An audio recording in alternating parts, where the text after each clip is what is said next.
Coming up, we take a look at the budget price Samsung Galaxy Fame.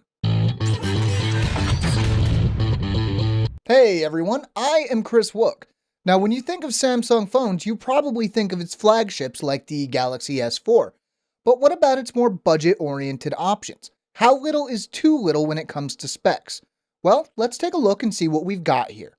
The Samsung Galaxy Fame has a 3.5-inch display and is powered by a single-core 1 GHz CPU. For memory, we're looking at 512 megs of RAM and 4 gigs of internal storage, which is expandable by microSD. On the back, we have the 5-megapixel rear-facing camera capable of shooting VGA resolution video, paired with the 0.3-megapixel camera up front. A 1,300 mAh battery provides the power. Essentially, the Galaxy Fame takes the look and feel of a lot of other recent Samsung devices, throws them in a blender, and then shrinks them all down. The power button and volume rocker, for example, are right where you'd expect them.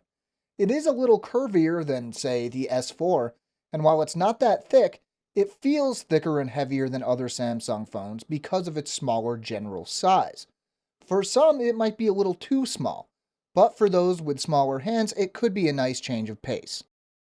The display is usually one of the low points with phones like the Galaxy Fame, and we didn't find any exceptions here. The small 3.5-inch screen size and resolution of 320 by 480 results in a pixel density of just around 165 pixels per inch. Not surprisingly, that leaves us with a not too sharp screen. There are also issues with contrast. While the screen can get fairly bright, it looks washed out at pretty much any level of brightness. To gauge performance, we turned to our usual test suite. 10 runs of Antutu benchmark left us with an average score of just above 5,000, but individual runs went as low as 3,100 and as high as around 8,400, though that one seems to have been a fluke. We tried Epic Citadel, but it refused to run. Real-world performance definitely felt a little sluggish, especially scrolling through the home screens or the app drawer. Light gaming is a possibility, but don't set your expectations too high. The Galaxy Fame runs Android 4.1.2 Jelly Bean, skinned with Samsung's TouchWiz UI. While TouchWiz definitely has its fans, we would have preferred something with less of an impact on performance in this case. Looking at included apps, we have most of the usual suspects from Samsung, S-Planner, Chat-On, and Game Hub, for example, but no S-Voice. The document editor Quick Office, My Files, and the always handy Dropbox are included as well. Looking at the specs and the budget nature of the phone, we didn't expect much from the camera, but were somewhat pleasantly surprised, at least in well-lit situations. Colors can be a little washed out depending on the subject, but photos were fairly sharp and detailed. In low light, photos get ugly pretty quickly, with blurring and noticeable visual noise. While the camera is capable of recording video, the resolution is limited to VGA or 640 by 480 resolution, so while it's okay for capturing a quick moment, it's not going to look too nice on a computer or on a TV.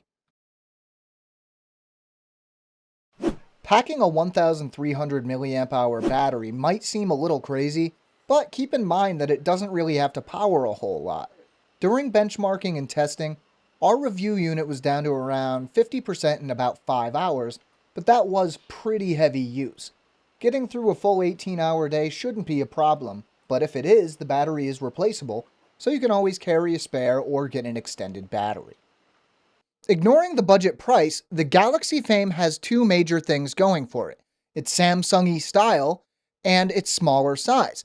If neither of these options matter to you, there are a ton of other options available for the money. If you want to know more, we have a full written review at AndroidAuthority.com. If you enjoyed this video or found it useful, we'd love it if you would let us know by giving it a like or sharing it with your friends. If you want to keep track of what we're up to, make sure to subscribe to our channel. I'm Kris for Android Authority, and as always, thank you for watching.